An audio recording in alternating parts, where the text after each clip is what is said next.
En Fase Experimental, con Laura Martínez Maestro y David Ruiz Izuriaga.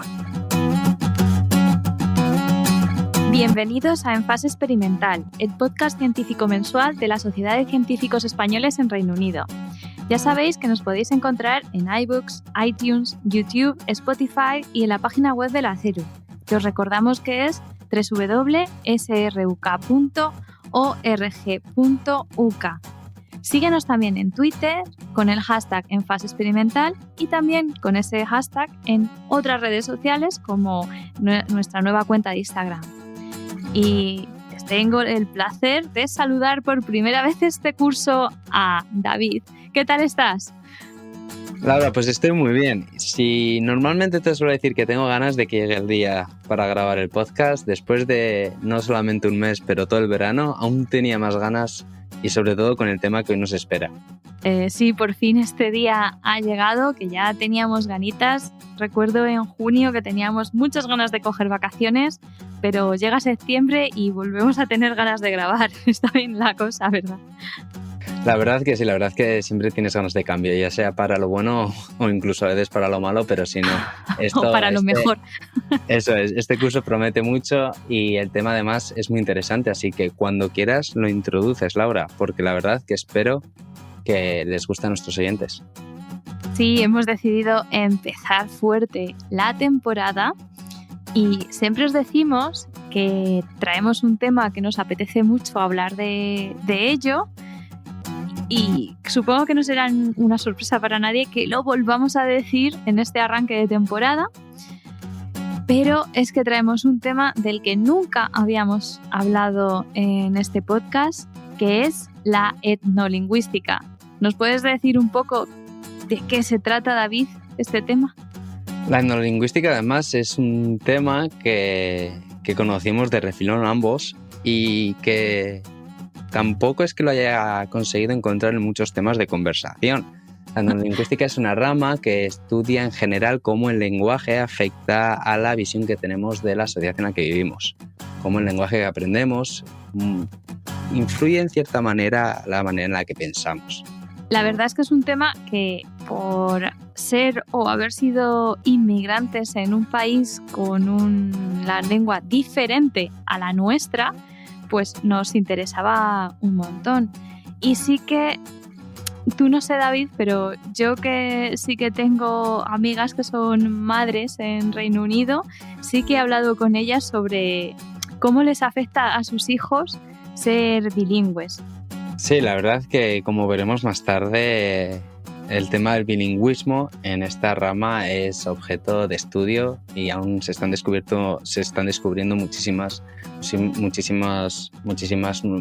nuevos aspectos sobre cómo el bilingüismo afecta a las personas que lo practican e incluso cómo es diferente según una persona sea bilingüe desde pequeño o según una persona ya aprenda un segundo idioma ya más de mayor. Y además, como siempre, traemos un invitado de lujo, ¿no, Laura? Claro. Ya sabéis que nosotros no somos expertos en este tema, así que nos los buscamos. Y en este episodio de En Fase Experimental tenemos el placer de contar con Francisco Moreno, catedrático de Lengua Española de la Universidad de Alcalá y director del Heidelberg Center for Ibero-American Studies en Alemania. Así que sí, ¿qué te parece, Laura, si ya empezamos con este tema tan apasionante que nos espera hoy? Pues vamos para allá, ya que la etnolingüística tiene diferentes aproximaciones, ¿no, David?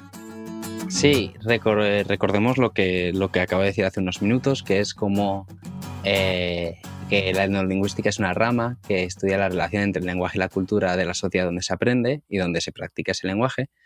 Y una peculiaridad es que puede tener un par de diferentes aproximaciones. Por un lado, podemos considerar el objeto de la etnolingüística, el objeto de estudio de la lingüística que sea el lenguaje, si se trata de estos hechos lingüísticos que están determinados por los saberes acerca de las cosas, por la concepción de las cosas. Y por otro, otra aproximación podría ser el objeto no tanto de los hechos lingüísticos, sino de la cultura. si se trata de los saberes acerca de las cosas en cuanto manifestados por el lenguaje, y si se trata el lenguaje mismo como una forma de cultura, entre otras.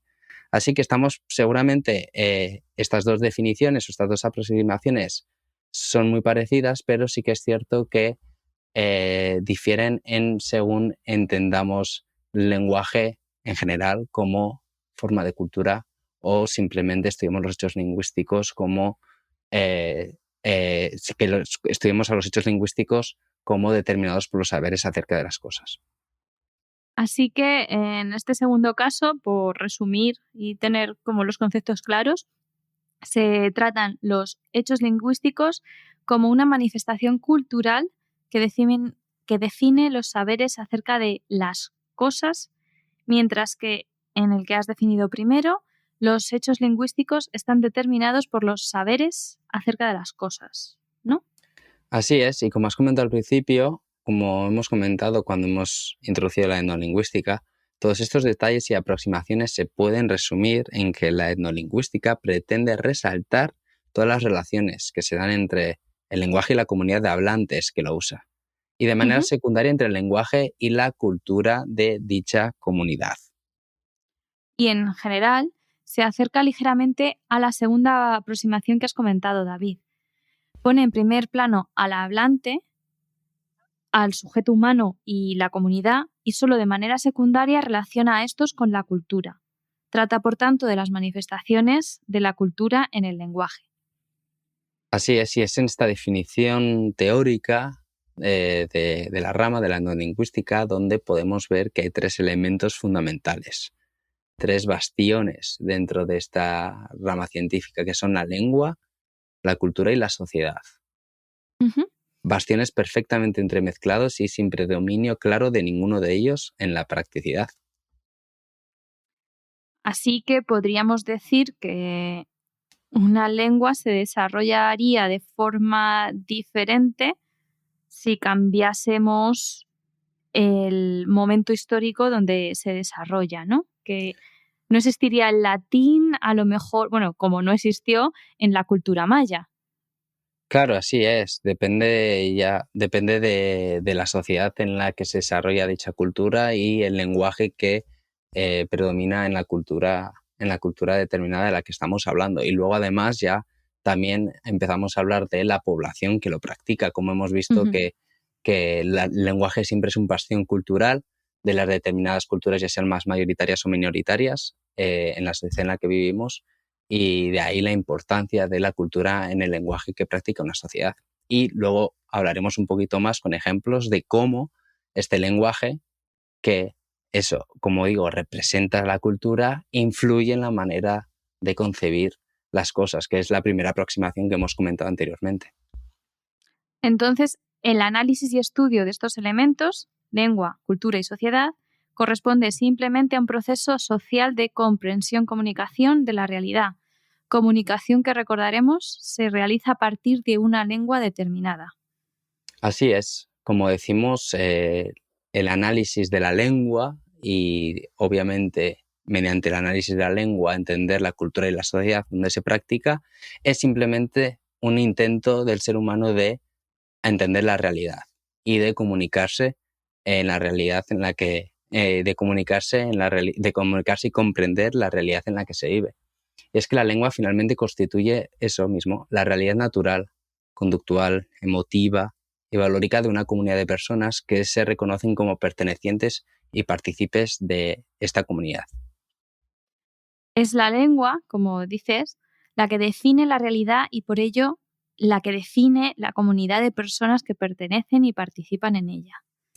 Así es, y esa es una conclusión muy bonita después de toda la baza de frases complicadas que hemos intentado haceros llegar.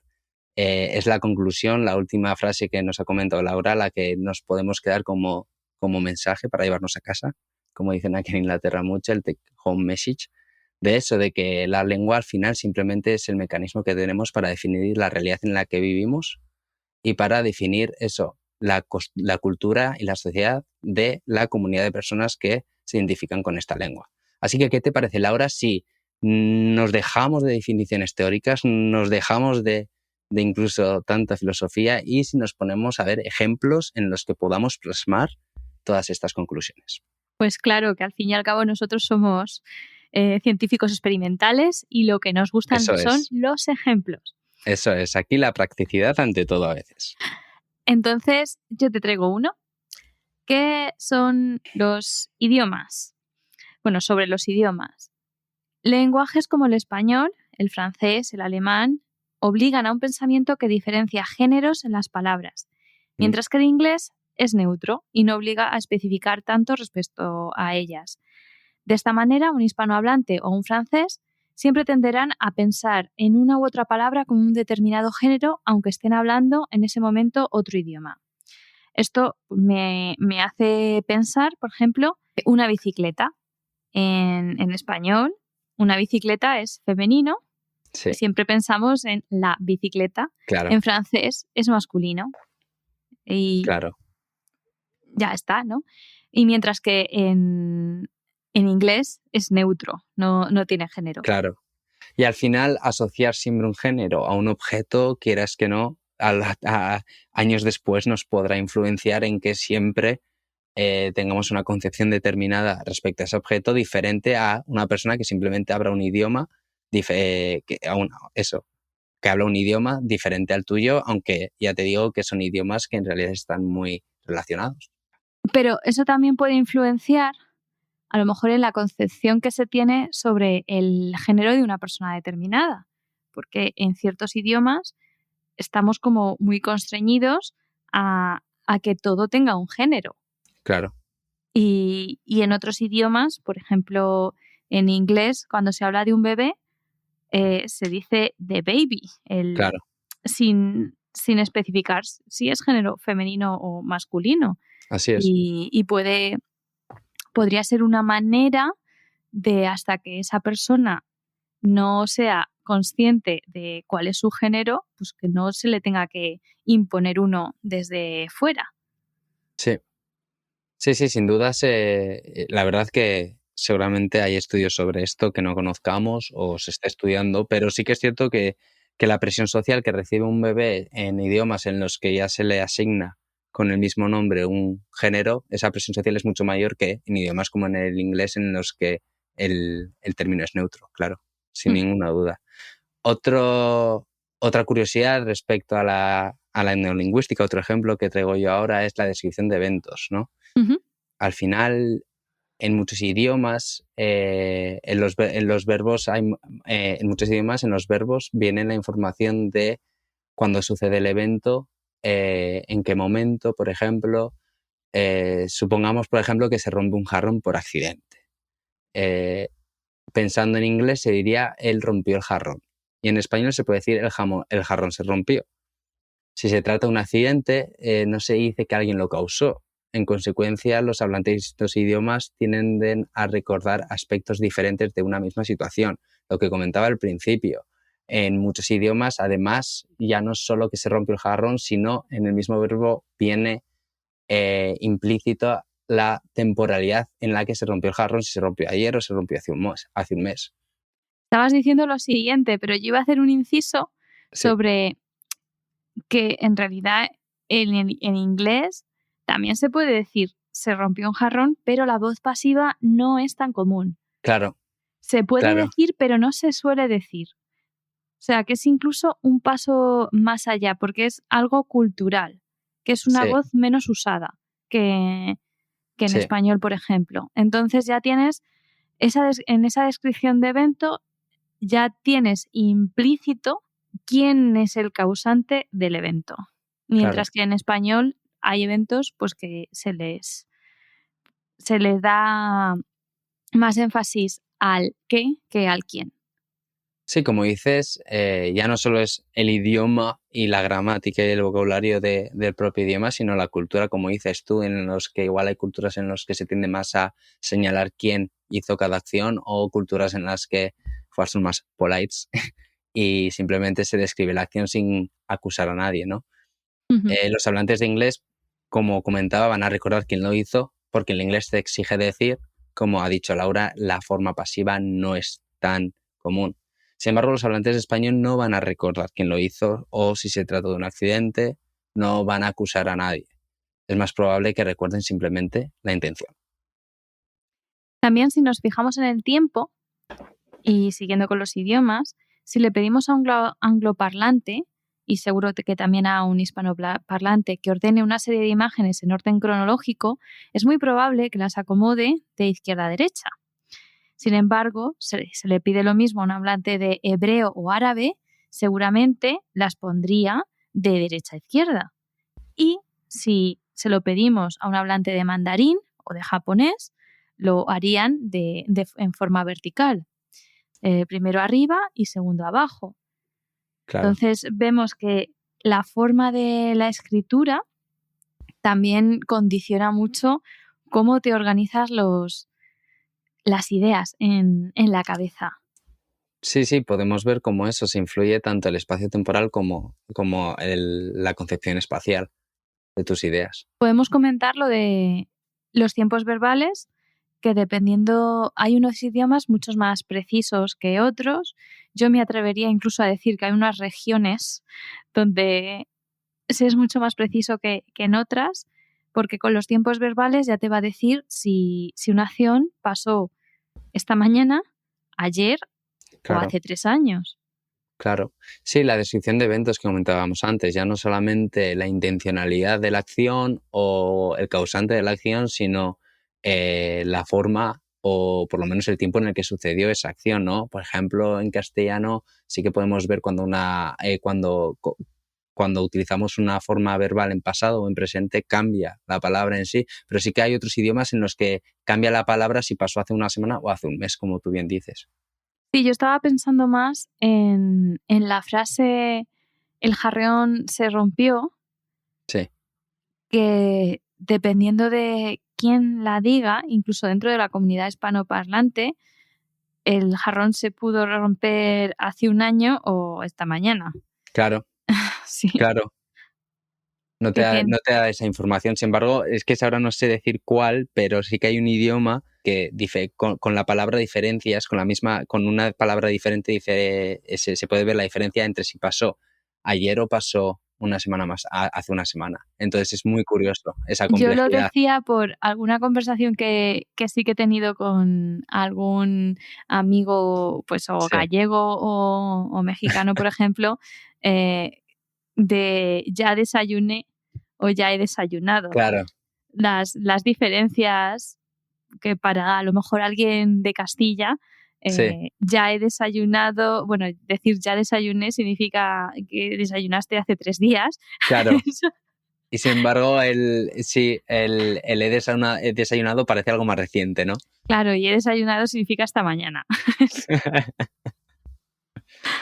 Ahora te traigo ya uno de mis ejemplos favoritos, que es el sentido de la orientación.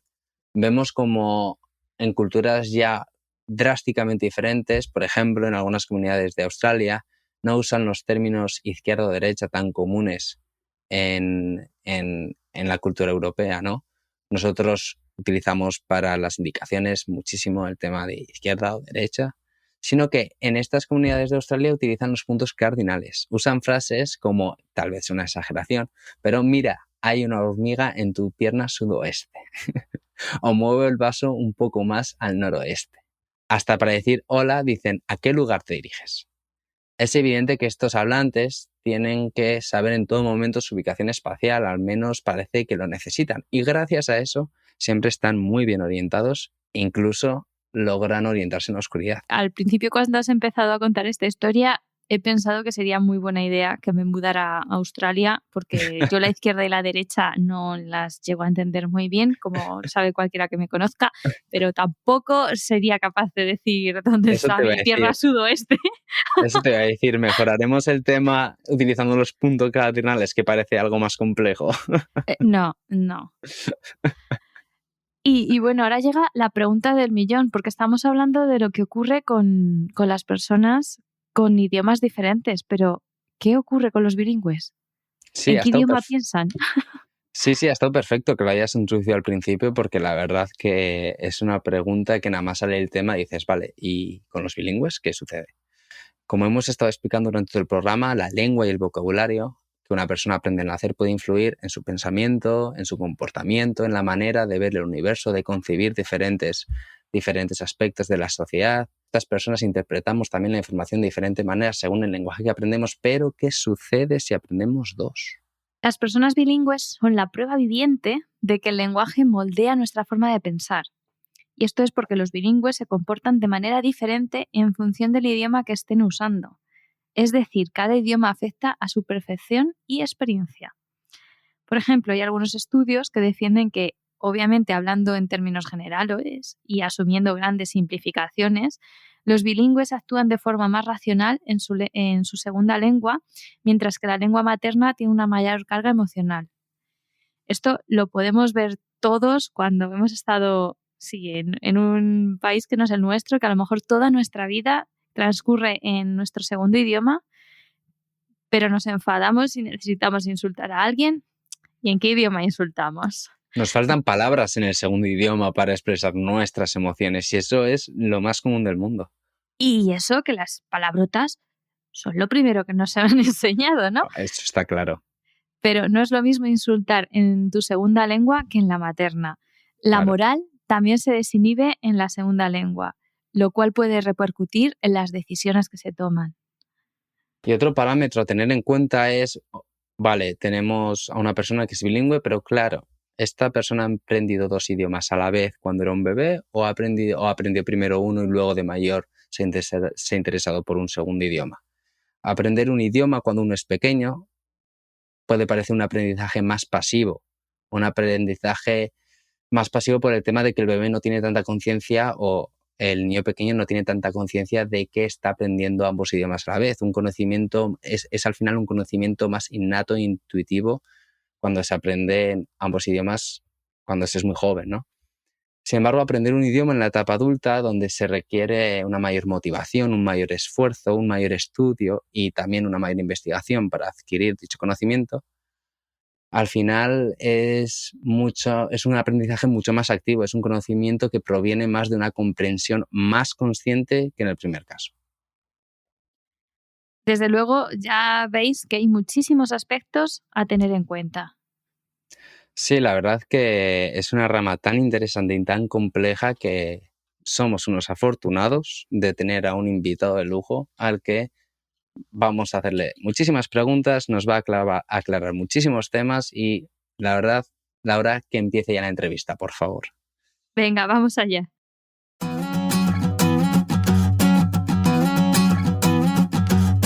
Estás escuchando En Fase Experimental. Ciencia en español desde el Reino Unido.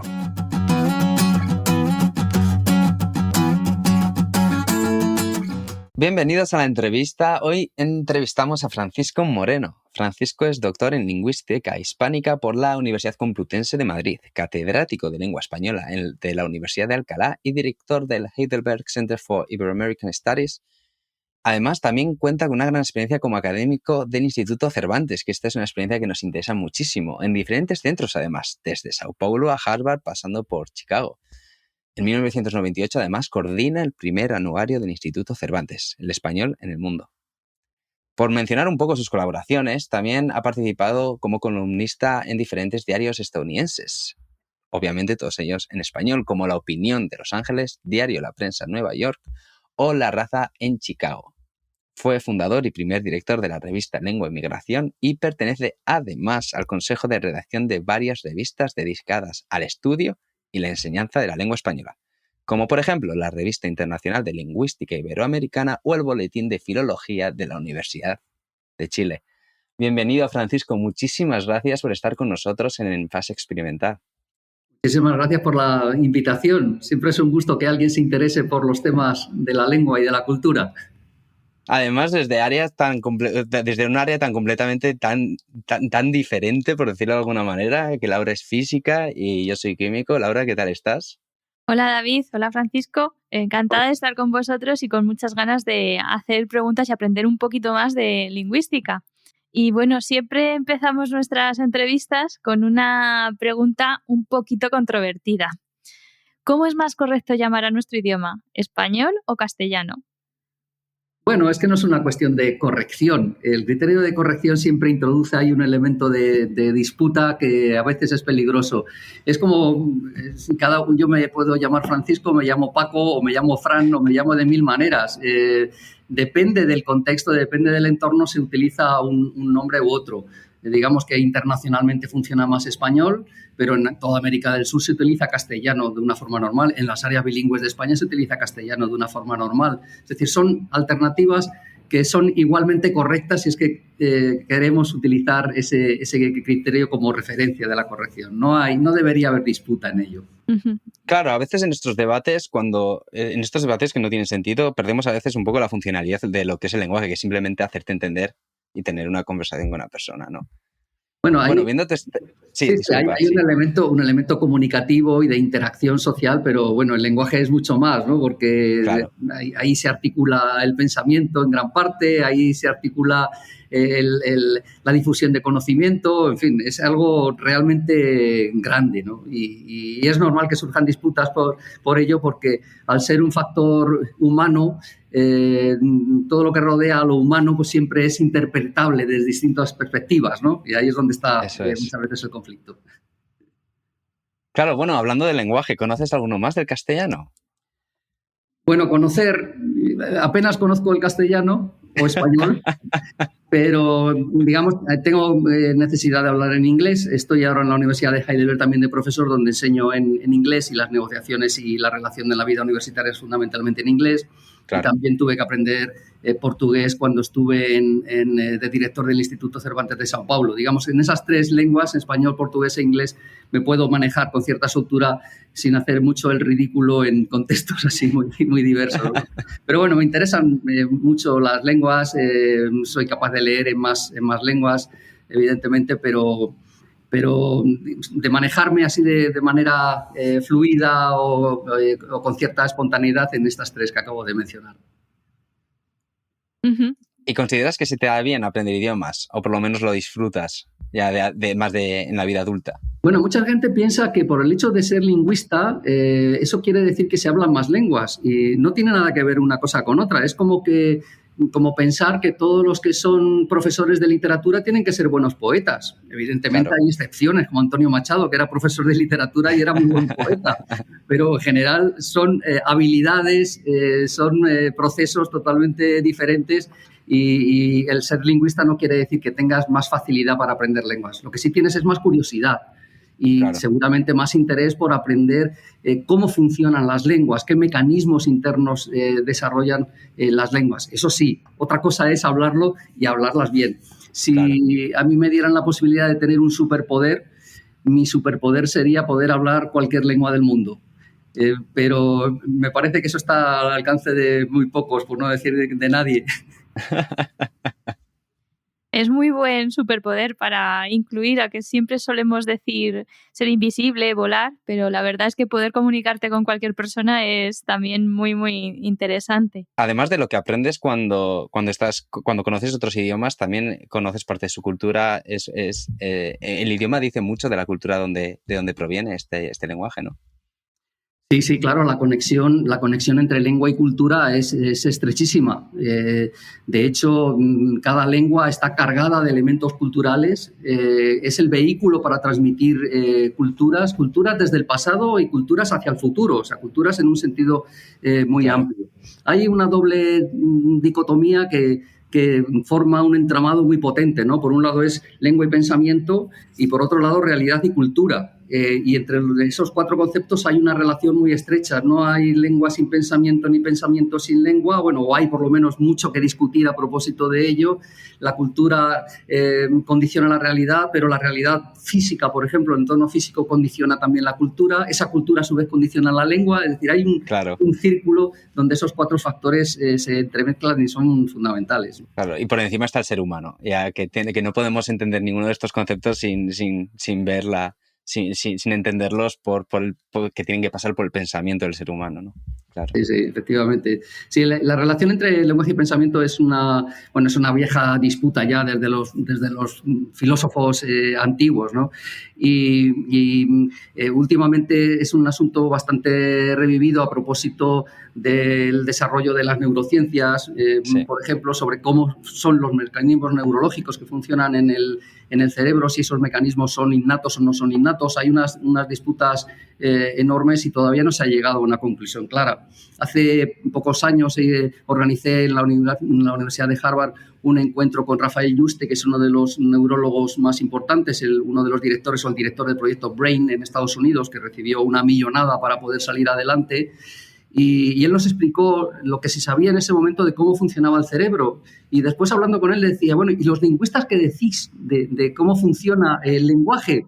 Porque cuando uno analiza el cerebro, ve reacciones químicas eléctricas, pero a eso hay que darle una forma. Y en eso incluso los neurólogos están dispuestos a escuchar la opinión de los lingüistas.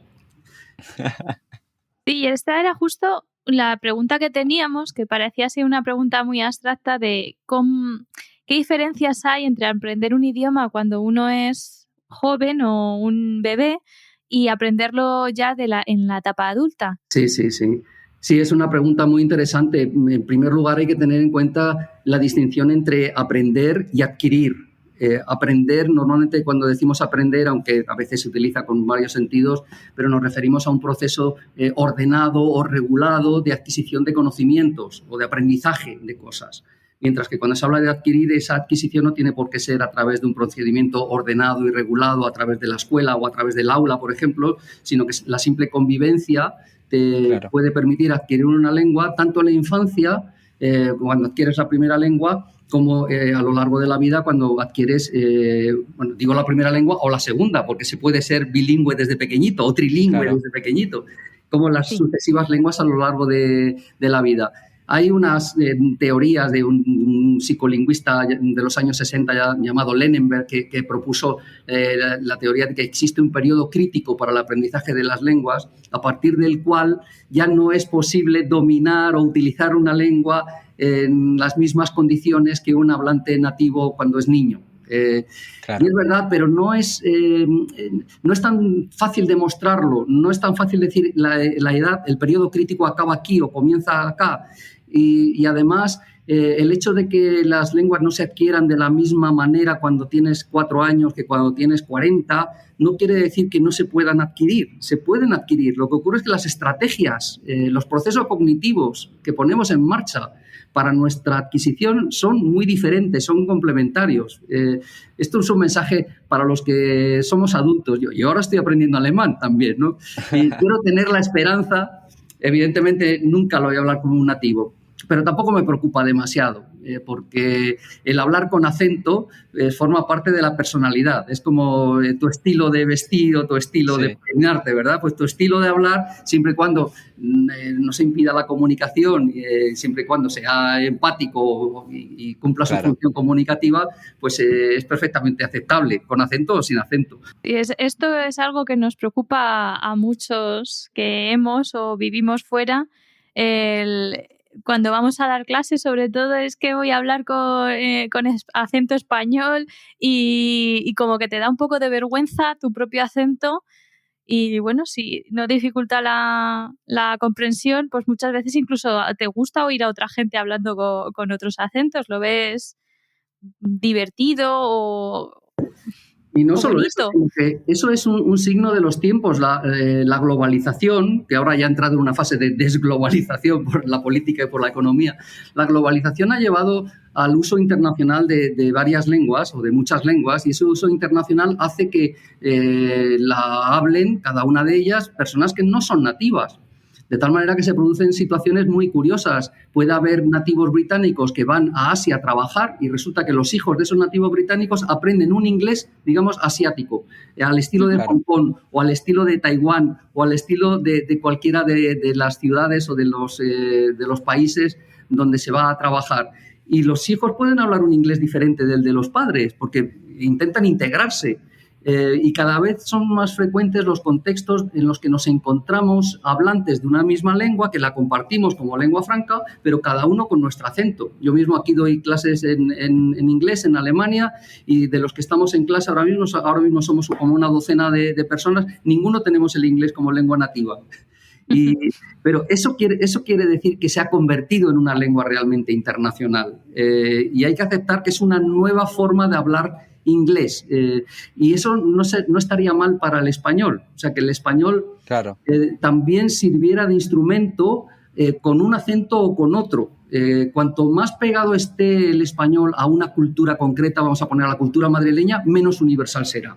Lo importante es que, claro, que vaya abriendo sus espacios, aceptando, por supuesto, las distintas manifestaciones que vienen de un lugar y de otro. Uh-huh. Claro, que se puede hablar desde diferentes culturas. Hace poco leía que muchas veces en estos casos en los que comentabas, hijos de nativos británicos que viven, por ejemplo, en la India, que es muy típico, como ex colonia inglesa, se sienten que no pertenecen ni a un lugar ni al otro, son half-half, como se les suele decir, y en realidad ellos defienden que el hablar inglés con su acento indio, o incluso hablar hindú con su acento inglés, que no les hace... defienden que no tienen que ser half-half, sino tienen que ser que pertenecen a los dos lugares, y que es algo nuevo, no es algo que sea mitad de cada uno, sino es algo nuevo y algo que tienen que defender como su propia identidad. Exactamente, y además eso tiene incluso sus manifestaciones en el ámbito de la cultura.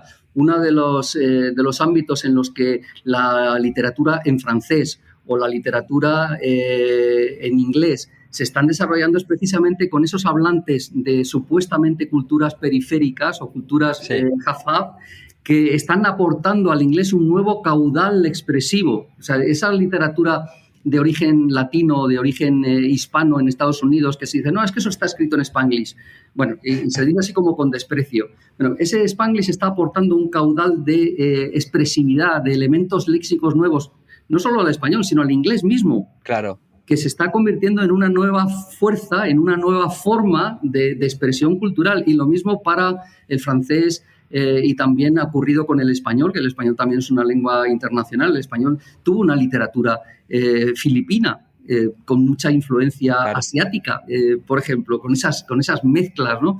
que revelan muy claramente que la internacionalidad del español a la que me estoy refiriendo. Claro, al final el combinar diferentes culturas e idiomas no resta autenticidad, sino que aporta nuevo valor al mensaje. Porque, y enganchando con una pregunta que teníamos aquí preparada para ti, habiendo tantos idiomas diferentes en el mundo, igual no hay ciencia o evidencia empírica, pero sí que tú crees que hay idiomas más adecuados para expresar de manera más acertada determinados conceptos y sentimientos. Hay un valor intrínseco en la diversidad lingüística. Bueno, valor hay un valor cultural, hay un valor de riqueza de todo tipo, que es innegable. La diversidad lingüística es una de las grandes potencias del mundo en general, y nos da cuenta de cómo el ser humano es adaptable, es versátil a mil circunstancias. Por eso cada lengua se desarrolla dentro de una cultura, y dentro de esa cultura se transforma en el instrumento ideal de comunicación.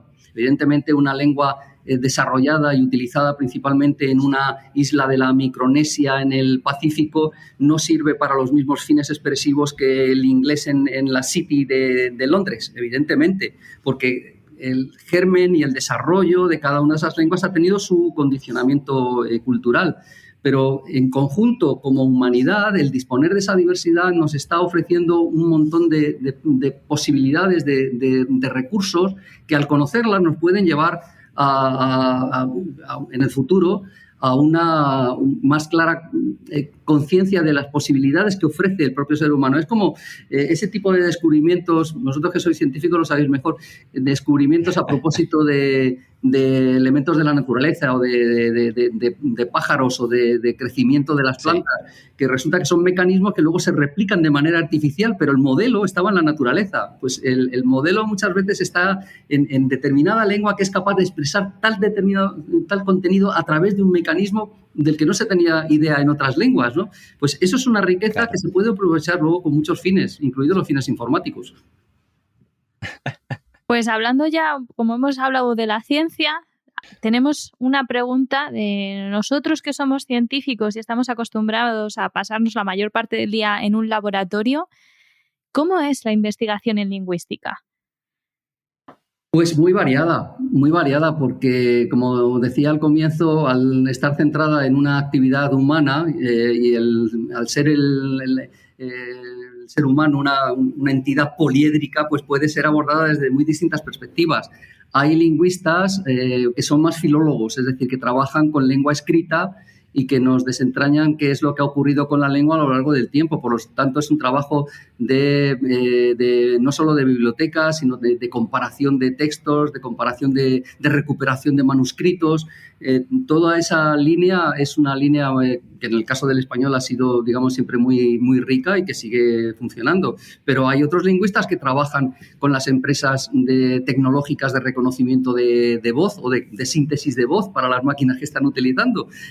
Precisamente por eso ese tipo de conocimientos lingüísticos sobre cómo funcionan las lenguas, aunque sean los ingenieros los que los desarrollan, pero en los equipos siempre hay lingüistas que explican cómo funciona dentro de las lenguas naturales.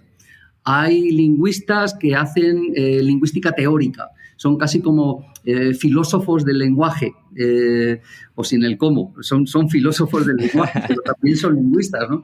Hay otros, como mi caso, que estamos más centrados en el uso social de las lenguas. Me interesa cómo las lenguas se transforman en elementos de identidad, cómo la variación lingüística representa los muchos perfiles geográficos y sociales que se dan en las comunidades que forman una comunidad idiomática más amplia.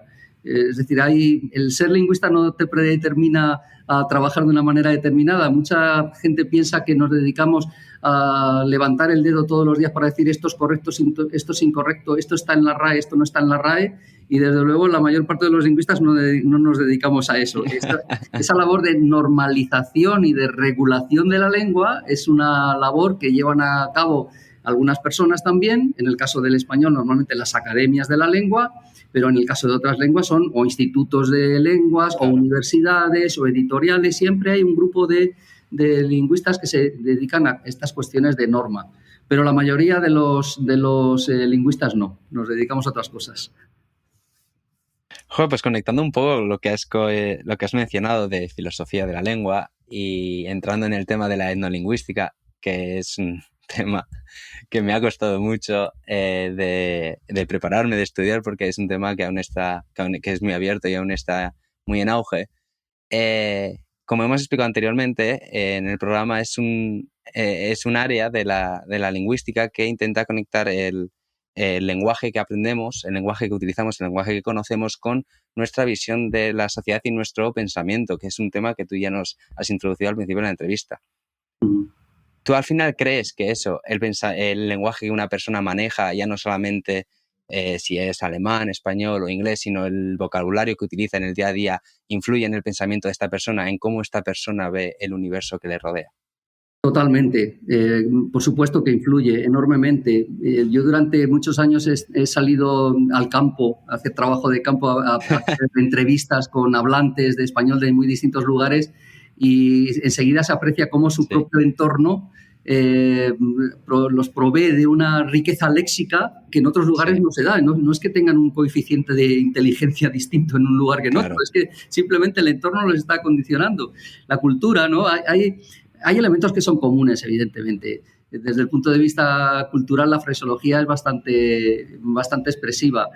Por ejemplo, nosotros decimos en español, en España, porque en América no es así, decimos, por ejemplo, cada mochuelo o olivo, ¿verdad? Para decir que cada uno se ocupa de sus cosas. En portugués dicen, el equivalente sería cada mono a su rama.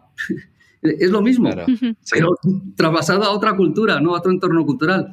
Pero también hay aspectos más sutiles donde se ven esas diferencias. Por ejemplo, a la hora de organizar los colores y de utilizar el léxico de los colores, también hay grandes diferencias entre lenguas. Hay lenguas del Pacífico, de la zona de Malasia, donde solo distinguen entre negro, blanco, rojo y verde. Solo esos 4 colores, digamos, con unidades léxicas diferentes. Lo que ocurre es que dentro de esas unidades léxicas diferentes distinguen entre claro y oscuro, húmedo y seco, indeleble o descolorido. Es decir, eso condiciona totalmente la percepción visual que se tiene alrededor. Probablemente haya un juego recíproco, ¿no? Probablemente el entorno haya condicionado la percepción de esos colores y su expresión, y esa expresión esté condicionando a su vez la percepción. Pero hay todavía detalles más sutiles. Dentro del español, que hay mucha variedad, como sabéis, hay usos del subjuntivo, por ejemplo, que es el gran enemigo de los que aprenden en español, que son diferenciados y que aportan matices muy específicos y muy expresivos. En México se dice algo que no se dice en España, por ejemplo. Es cuando uno va a un restaurante, le dicen, no sé si quiera la señora o la señorita tomar tal cosa. No sé si quiera. O sea, claro, eso nosotros no. No, se está introduciendo un matiz de posibilidad y a la vez de cortesía, que es muy fino, muy sutil, y que cuando se pierde ese subjuntivo se ha perdido totalmente. Es decir, no quiere decir que las lenguas vayan a peor. Las lenguas van cambiando siempre, ¿no? Pero es bueno apreciar los matices diferenciales que hay entre nosotros, porque a veces lo que dice el otro es mucho más rico, mucho más sutil, mucho más informativo de lo que podemos decir nosotros o de lo que puede parecer así a simple vista, ¿verdad? O la diferencia entre ser y estar, que hacemos en español y que otras lenguas no hacen. Sí, esta diferencia nosotros lo vemos clarísimo, sabemos lo que es ser, sabemos lo que es estar, otra cosa es explicarlo, ¿verdad? Que no es tan fácil explicarlo. Claro. Pero para un hablante de otra lengua es muy complicado distinguir entre ser y estar. Para nosotros son nociones muy importantes, ¿no? Claro, sí, en Europa estamos además también muy acostumbrados a las utilizas en las formas pasivas. Como hay lenguajes que no cambian, hay lenguajes en los que el verbo no cambia, otros en los que sí cambia, otros en los que cambia según también cuál antigua es la acción que estás describiendo, si fue hace un mes o fue hace un año. Entonces, esas utilidades estamos acostumbrados, pero justo la anécdota que has contado de los colores, también había escuchado otra en la que creo que era una tribu de Asia, en la que solo tenían izquierda y derecha, no tenían norte y sur, y dentro de esa izquierda y derecha había muchísimas otras sutilezas y hacían que se movieran de diferente manera, o por lo menos se orientaran de diferente manera que a lo que estamos acostumbrados aquí. Sí, eso no quiere decir que en otras lenguas no se pueda decir lo mismo. Lo que ocurre es que los mecanismos que se utilizan son diferentes, ¿no? Uh-huh. Pues ahora, por echar la mirada a España, así por centrarnos en el país que nos vio nacer a los tres, tienes un libro que relaciona a la lengua con uno de los movimientos que ha marcado la historia política reciente en nuestro país, el 15M. ¿Nos podrías resumir cuál es esta relación? Sí, bueno, en ese libro lo hice bastante cerca de aquellas fechas, ¿no? Y hace ya casi 10 años, bueno, el libro lo escribí un poco después. Lo que hago es intentar explicar cómo funcionaban los discursos que movieron a las poblaciones a salir a la calle, no solo en el ámbito del español también, sino en el ámbito de otras lenguas. Es el movimiento de ocupar la calle y de los indignados fue un movimiento internacional. Entonces intento explicar cómo normalmente esos discursos trabajan a través de paradigmas que se van enfrentando, que se va pasando de un lado a otro. Hay clarísimamente en la mayor parte de los discursos, sobre todo los discursos fundacionales del movimiento de los indignados, un paradigma de la indignación. Estamos indignados por esto, por esto, por esto y por esto, frente a un paradigma de la esperanza. Estamos indignados, pero deberíamos hacer esto y esto y esto y tenemos futuro. Aparece constantemente ese juego de indignación, esperanza por parte tanto de los activistas como por parte de los filósofos y de los pensadores que escribieron sobre ese asunto. Y otro aspecto que me interesó bastante en este libro fue cómo funcionaban las dinámicas colectivas de comunicación, las dinámicas de las asambleas, la comunicación de grandes grupos. Hay una serie de técnicas donde se incluyen desde elementos de personas sordas, del lenguaje de los signos, hasta elementos ideológicos. O sea, hay una combinación que lo convierte para un lingüista, pues, en fin, en un paraíso de estudio, ¿no? Eso es lo que intenté hacer en ese libro. Claro. Y se ve aún, eso, como tú cuentas, se ve en estos movimientos de movilización, de movilización de masas, se ve algún patrón muy específico en eso, en inculcar estas sensaciones a la gente de que salgan a la calle, en animar a la gente a que se movilice. ¿Se ve algún patrón en el tema lingüístico muy específico? Sí, como comentaba, la confrontación de paradigmas, sí, que son paradigmas léxicos, es decir, elementos lingüísticos, pero que responden a paradigmas conceptuales. Yo creo claro, que es lo que más caracteriza ese tipo de discursos. Y en general eso se sigue viendo en partidos populistas de izquierdas, claro.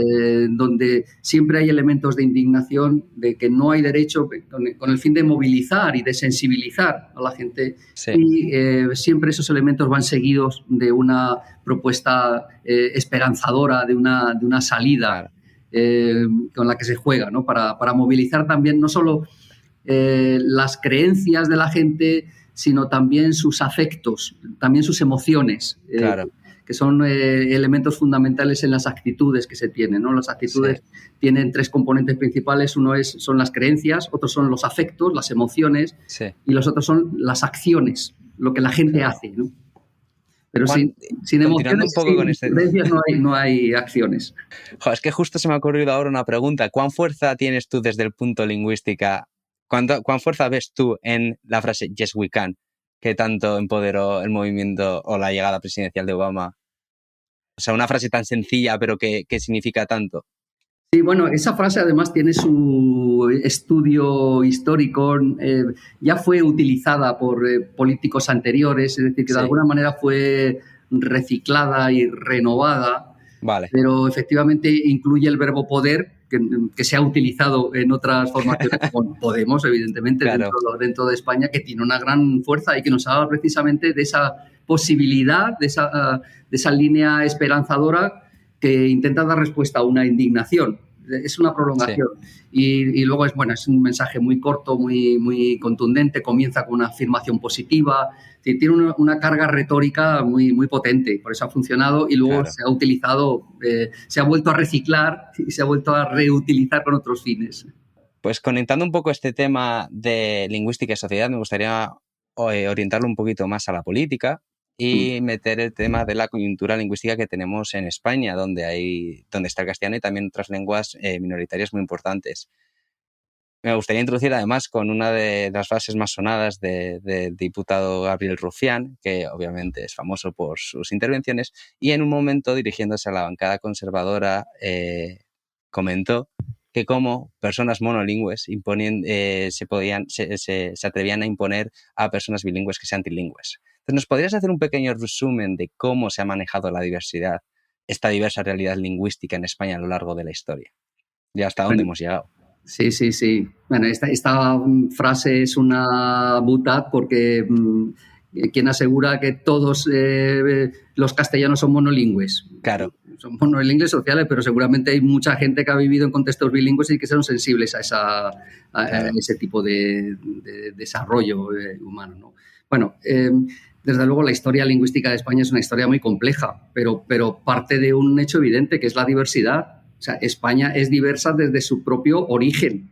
Es que, por no ir mucho más atrás en la Edad Media, desde el siglo XVI, no es que, bueno, efectivamente existía una España, pero existía un reino de Castilla y un reino de Aragón, y cada reino tenía sus lenguas, no siquiera su lengua, tenía sus lenguas. Claro. Y eso se veía como algo absolutamente natural. El concepto que se tiene de la lengua es algo que cambia también a lo largo del tiempo y que es muy importante. La diversidad, por ejemplo, en los hablantes de origen indígena o originarios en las selvas de América, la diversidad se considera como algo absolutamente normal. ¿Que hablo con uno de este lado? Pues lo hablo en su lengua. ¿Que hablo con este otro? Pues hablo en este otro. Pero no hay rivalidad, hay simplemente utilidad. Las lenguas son instrumentos y no tienes que convertirlas en otra cosa. Sí. Lo que ha ocurrido es que poco a poco esa diversidad natural de España se ha ido politizando o se ha ido radicalizando cada vez más. Evidentemente, en el siglo XIX hubo unos movimientos regionalistas y nacionalistas muy potentes, debido a que el castellano, por la primacía de Castilla, había ocupado espacios sociales y espacios geográficos que antiguamente eran de otras lenguas, habían tenido otras lenguas, pero llegó un momento en que eran espacios del castellano o del español. Y contra eso, en el siglo XIX, surgió un movimiento nacionalista de recuperación, de renacimiento, se decía en aquella época. Es muy importante valorar que la Constitución del 78 y que el proceso de transición constituye un hito lingüístico sin parangón en la historia de España. Es decir, el hecho de que se reconozca oficialmente en una Constitución la diversidad lingüística, que haya instrumentos de normalización para que las lenguas en España, todas sus lenguas, aparezcan en las escuelas, aparezcan en los medios de comunicación, aparezcan en todos los ámbitos sociales y en todos los ámbitos públicos, es un hito de primera importancia y que en otros países muy desarrollados y muy modernos no se ha dado, eso no se ha valorado lo suficiente. Pero por otro lado, nos empeñamos en considerar que la diversidad no es algo natural y desde las zonas que no son bilingües se considera que ese bilingüismo va en contra de un proceso de unificación. Es que no tiene que ver una cosa con otra. Bueno, se relaciona una cosa con otra, pero son aspectos bastante bien diferenciados. Deberíamos tener más cultura de la diversidad. Eso se debería tratar en las escuelas como algo normal. En Madrid, en Sevilla, se debería poder aprender catalán y vasco gallego. ¿Por qué no? Si son lenguas del mismo país. Pero es que no existen ni como asignatura optativa. Sí. Y ahora, gracias a las tecnologías... O al menos su historia, ya no solo la lengua. Claro.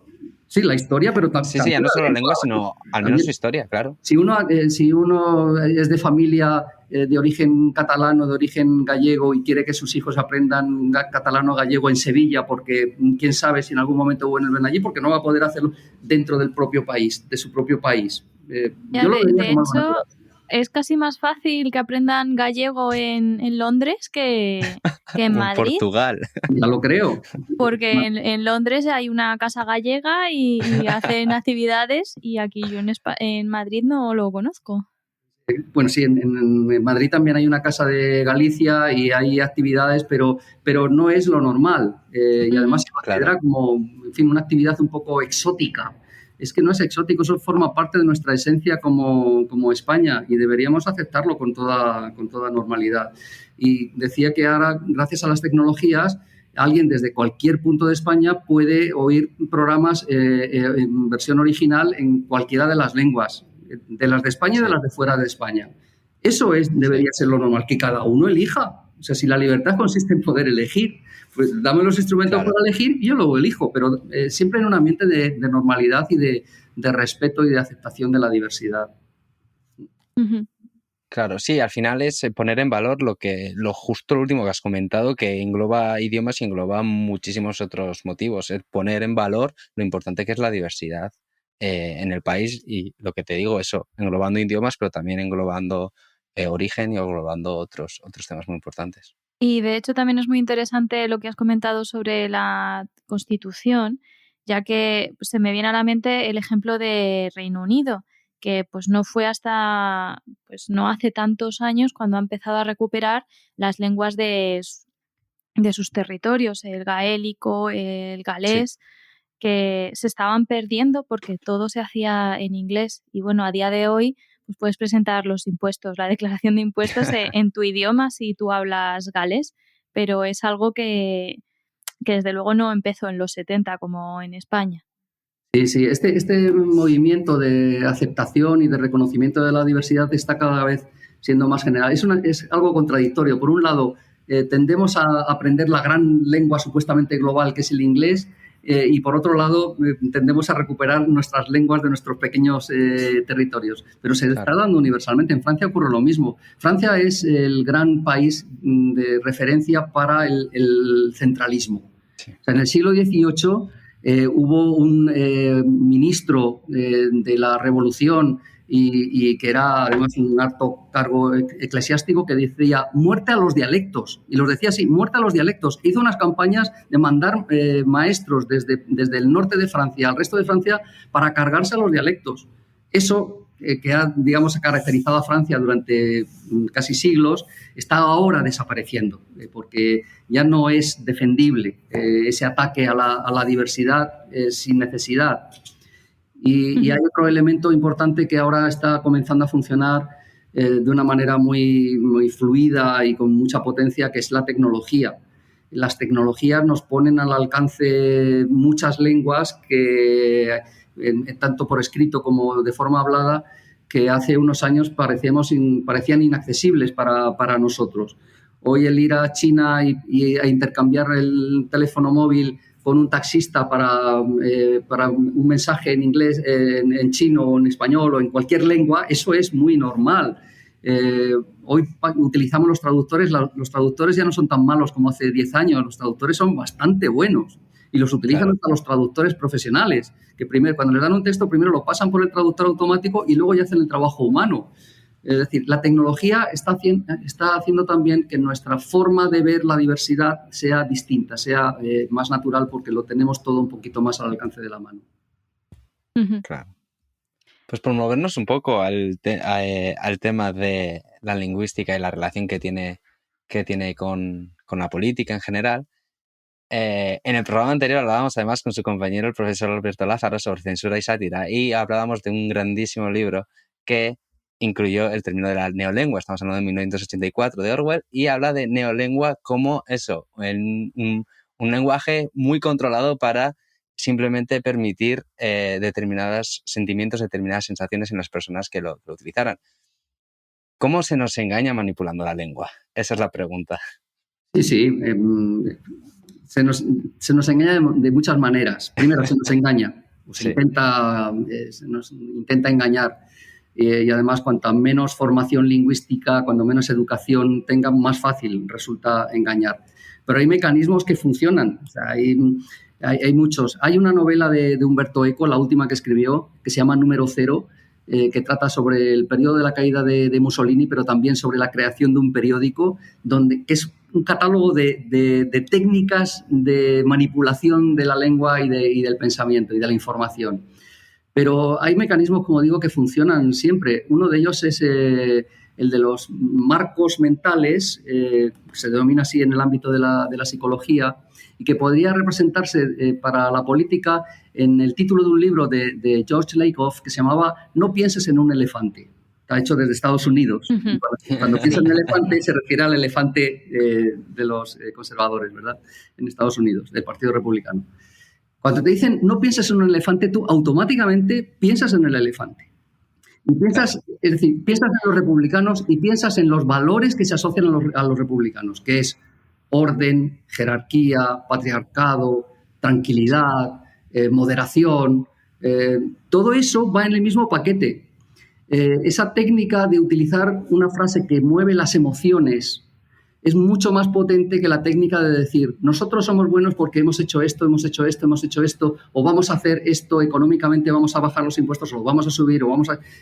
uno puede argumentar lo que sea, pero si te dicen no pienses en un elefante, eso tiene más fuerza a la hora de convencer y a la hora de persuadir que un argumentario de 100 puntos sobre lo que se va a hacer o sobre lo que no se va a hacer. En la campaña de Madrid recientemente hemos visto, o sea, lo de comunismo o libertad, no hace falta decir más.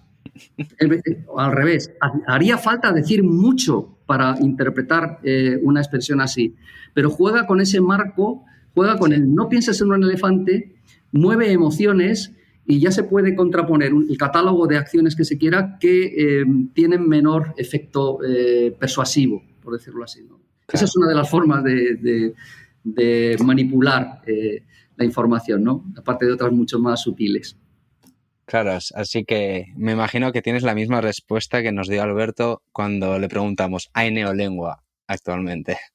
Sí, bueno, no sé si como código establecido, pero como conjunto de estrategias encaminadas a ese fin, en ese sentido sí se puede decir que hay neolengua. Sí. Y viendo cosas también muy, muy de actualidad, en los tiempos modernos en los que tenemos 140 caracteres que se han subido a 280 ahora, ¿hablamos peor por tener que ser más concisos o estamos utilizando también estas estrategias de decir cosas de otra manera, sin decirlas? Y bueno, yo creo que son formas distintas de decir. Por lo tanto, una forma no empeora a la otra, no la estropea. Es un código diferente con unas limitaciones que incorpora además los emoticonos, que no son una aberración ni una perversión, sino que introducen un elemento comunicativo muy potente desde el punto de vista pragmático, desde el punto de vista expresivo, que funcionan casi como elementos lingüísticos, que tienen hasta sus dialectos. Hay conjuntos de emoticonos distintos según las fábricas o según las marcas, sí, ¿verdad? Tiene hasta sus academias. Hay iconos que son emoticonos que son prohibidos, otros que son aceptados, otros que son creados, como hacen las academias con la lengua, es decir, que tienen un valor lingüístico bastante importante. Pero es un código específico, no tiene por qué estropear otros códigos, otras formas de expresión, ni en la escritura ni en la oralidad. Ahora bien, el hecho de que la mayor parte de los textos a los que acceden los jóvenes y los mayores sean textos muy cortos en general, es decir, que se tienda a la concisión, sí está llevando a una menor habilidad en la lectura de textos largos. Ya los textos largos no nos gustan, pero no porque estén mal escritos o porque no digan lo que tienen que decir, sino porque nos aburren, ¿verdad? Queremos algo inmediato.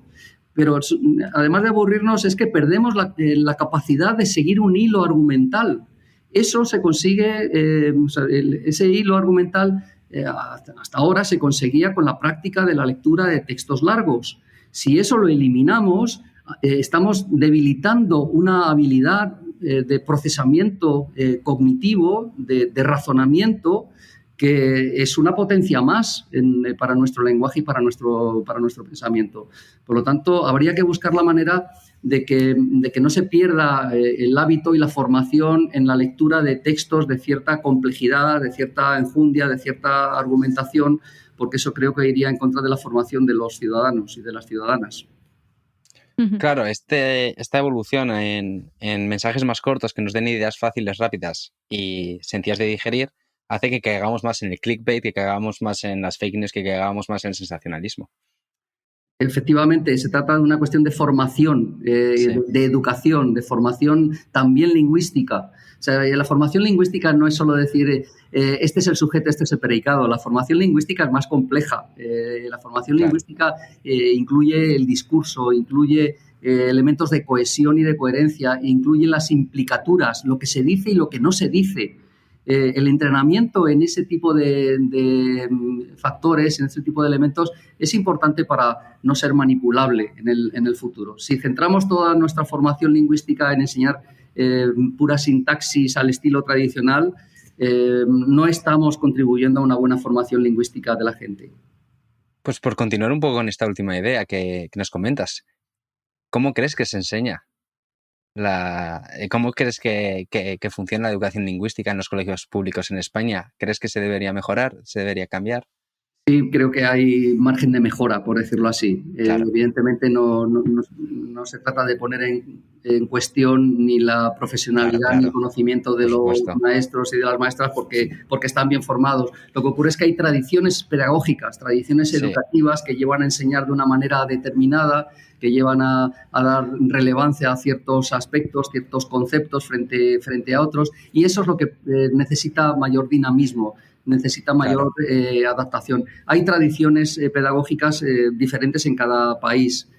Como sabéis, si estáis por los países anglófonos, allí hay más una tradición más fuerte de enseñanza de la expresión oral, de la construcción de discurso, de la argumentación verbal.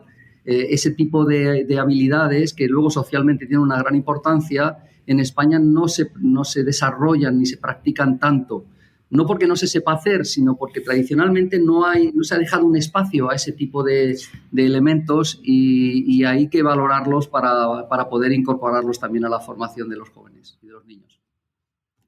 Y para terminar la entrevista, nos gustaría acabar con una pregunta un poco doble, que es ¿cuál es la influencia o fama de nuestro idioma en el exterior? Bueno, es buena. Es buena la fama. Y bueno, ahí están los números, ¿no? La cantidad de estudiantes de español que hay en grandes países como Estados Unidos, como el Reino Unido, como Francia, como Brasil, como China. El crecimiento del número de estudiantes de español que ha sido enorme a lo largo de los últimos 15, 20 años, bueno, pues son datos evidentes. Eso no se gana de un día para otro. Eso quiere decir que nuestra lengua está lanzando un mensaje al mundo que es un mensaje positivo y que es bien recibido. En primer lugar, hay una receptividad buena al español y a lo que se expresa en español, pero no porque sea una lengua fácil. Hay mucha gente que dice, no, es que ahora todo el mundo quiere aprender español porque es una lengua fácil. Eso de que es una lengua fácil depende de cuál sea tu lengua de origen, ¿de acuerdo? Ese tipo de razonamiento se ha hecho. Depende de cuál sea tu lengua de origen, porque si tu lengua de origen es el chino, te puedo asegurar que el español no es fácil. Ahora, si es el italiano o es el griego para la fonética, los griegos tienen una fonética española estupenda y les resulta mucho más fácil. Claro. No es una cuestión de facilidad, es una cuestión de un mensaje de empatía, cultura, dinamismo, apertura, que se transmite a través del español. El mundo hispanohablante es percibido así, como un mundo dinámico, un mundo abierto, un mundo versátil, muy ligado a la cultura, una cultura además muy potente, tanto en el ámbito de la música, en el ámbito del cine, en el ámbito de la literatura, de la televisión. Hay muchos elementos culturales que son muy bien percibidos y todo eso hace mucho bien a la lengua. Y hace que haya un mayor número de personas interesadas en aprenderla. Así es que de momento va a seguir creciendo. Eso no quiere decir que siga creciendo el número de hablantes de español, porque dependerá de la demografía. Pero sí seguirá creciendo el número de personas que hablan español como lengua segunda, tercera o extranjera. Pues con esta nota tan positiva, yo creo que es el momento de despedir la entrevista. Muchísimas gracias, Francisco, de nuevo por tu tiempo, por atendernos y por enseñarnos tantísimo sobre nuestro idioma y cómo aprenderlo y cuál es su situación. Muchísimas gracias por vuestra hospitalidad. Espero que haya resultado de interés. Y bueno, los lingüistas nos dedicamos a hacer cosas que a veces no son muy conocidas, pero me basta con que se sepa que no nos dedicamos solamente a corregir lo que está bien dicho y lo que está mal dicho. Detrás de nuestros trabajos de lingüistas hay mucha reflexión y mucho interés por temas que nos afectan a la vida de todos, los científicos y los no científicos.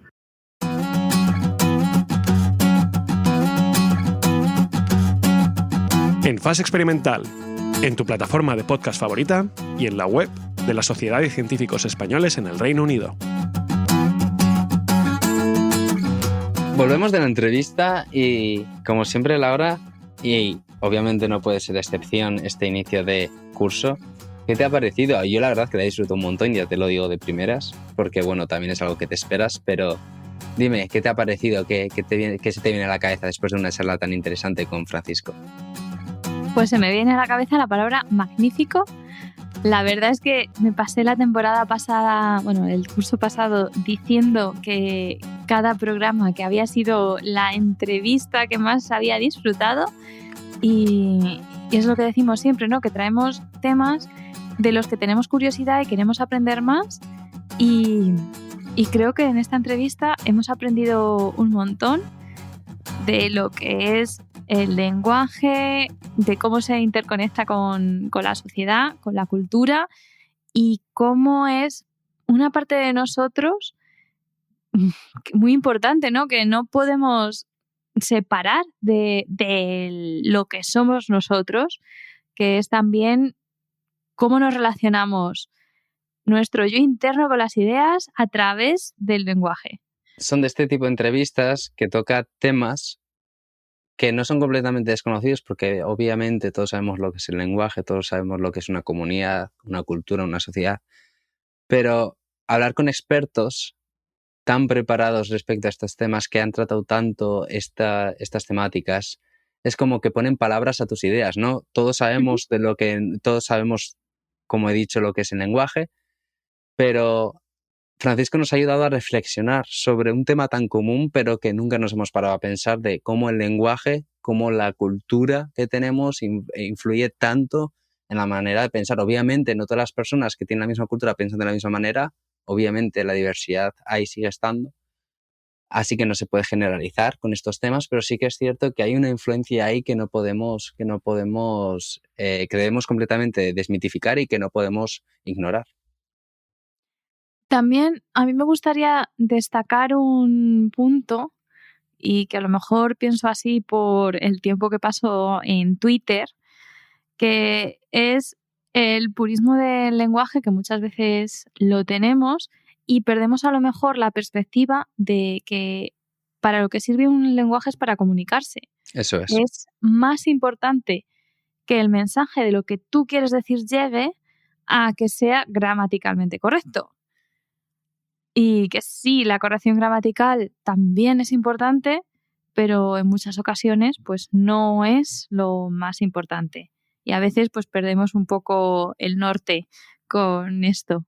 Por soltar una frase y que se quede ahí sin reflexión alguna, deberíamos ignorar cada vez más a todos los puristas en todos los temas. Y ya hablando sobre lo que me comentas, Laura, no, tienes toda la razón. Perdemos la noción de cuál es la finalidad del lenguaje, que es simplemente hacerte entender y compartir ideas, punto, no hay más. Entonces vemos, como tú has dicho, la selva de Twitter, de cómo cuando alguien no comparte tu idea, lo que tiene que hacer es humillarte respecto al lenguaje que utilizas. Y luego también la idea que nos ha mandado Francisco de cómo la diversidad en el lenguaje, esta diversidad que hace que el lenguaje se escape del purismo, esta diversidad lo único que hace es sumar, nunca resta, siempre suma. Siempre suma. Lenguajes que se hablan con acentos que no son propios de esa cultura, siempre va a sumar.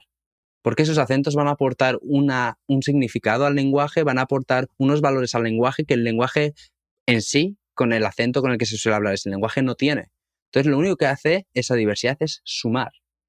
Es como la idea que comentábamos durante la entrevista, ¿no? De cómo hay crisis identitarias en personas que nacen en ambientes con culturas que provienen del exterior, etc.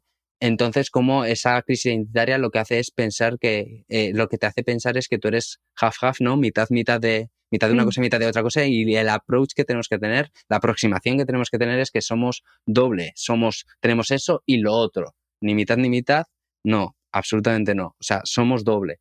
Entonces, lo que hay que hacer es reivindicar la diversidad que crea valores que no existían anteriormente al combinar lenguaje, a combinar culturas, a combinar sociedad.